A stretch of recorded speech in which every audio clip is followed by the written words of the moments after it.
Les insectes pollinisateurs utilisent-ils les ressources disponibles dans les villes et villages?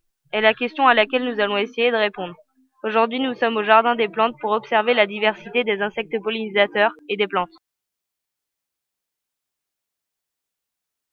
On nous a distribué des puzzles de fleurs en différents morceaux et on s'est répartis en 7 groupes et on doit reconstituer le puzzle. Donc on a les pistils, les pétales, les racines, etc. On a mis un pistil au milieu avec la graine et les étamines et puis les pétales, tout ça. Tombe au centre de votre fleur. Une fois que le grain de pollen est tombé, la fleur effectivement elle fane, d'accord. Votre pistil il gonfle, il commence déjà à gonfler ici. Et ici vous avez votre fruit, ouais, qui arrive, très bien, c'est bien. Alors étamines, il y en a 10, 1, 2, 3, 4, 5, 6, 7, 8, 9, 10, 10. Ça c'est les pistils. Et dedans aussi vous avez. Mais logiquement les pistils non. Non, il y en a qu'un. Le pistil, il y en a toujours qu'un.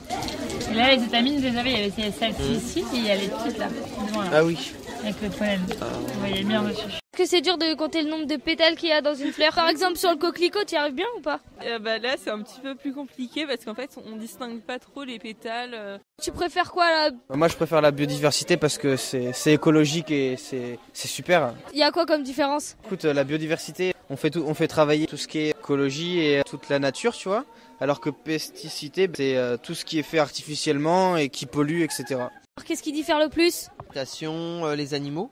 Les animaux sauvages, on les voit pas. Oui, il y a des véhicules polluants, il n'y a pas les vélos. Dans la pesticité, pollution. Et il n'y a pas de ruche à abeilles On ne voit pas de fleurs dans l'endroit avec la pesticité. Alors, des pesticides, pesticité et biodiversité, c'est la nature en adéquation. Tout est en harmonie avec les humains. Alors, tu préfères la pesticité et la biodiversité? La pesticité. Pourquoi? C'est cool. Pourquoi c'est cool? Je sais pas. Pourtant dans la pesticité il y a plus de pollution, moins d'animaux, tout ça. Ah ouais non je préfère l'autre alors. Et vous? Biodiversité. Biodiversité. Ouais. Pourquoi? C'est bon pour la nature, hein. Pesticité, on utilise les pesticides. Biodiversité, c'est plein de trucs pour les animaux, c'est des petites niches pour les oiseaux. La biodiversité, c'est mieux que la pesticité, hein, parce que dans pesticité, il y a peste. De la classification des petites bêtes, vous savez classer les petites bêtes? On les détermine avec une clé de détermination, nous, assez simple, on fait par le nombre de pattes. T'as trouvé quoi comme insecte? 3 cloportes, une araignée et un gendarme. Dans la terre. Un gendarme. Un gendarme, et vous cherchez dans quel type de milieu? Dans le bois et la terre. Bon alors, quel animal t'as trouvé? Moi j'ai trouvé une limace. Une limace? Et toi t'as trouvé quoi comme animal? J'ai trouvé Audrey. Ah, elle a trouvé Audrey. Ça c'est une sacrée limace, hein. T'as trouvé quoi? Une araignée, sous une pierre. Un gendarme. Un cloporte. Ouais, disons, il y en a plein qui trouvent des gendarmes, vous allez chercher où?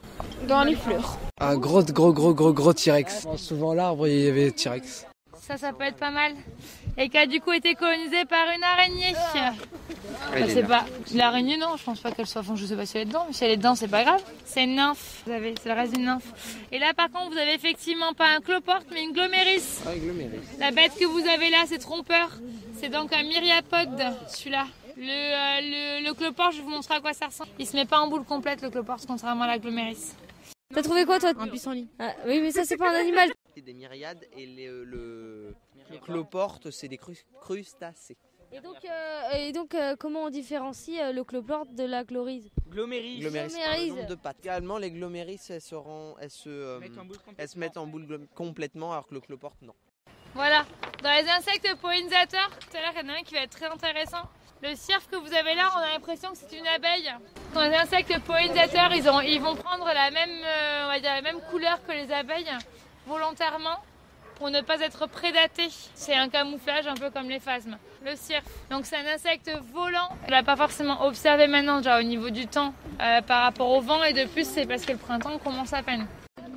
Bon alors on vient de parler de l'abeille solitaire, alors qu'est-ce que t'as retenu? C'est une abeille qui vit seule et elle pond dans par exemple les refuges à insectes ou dans des troncs d'arbres, des larves.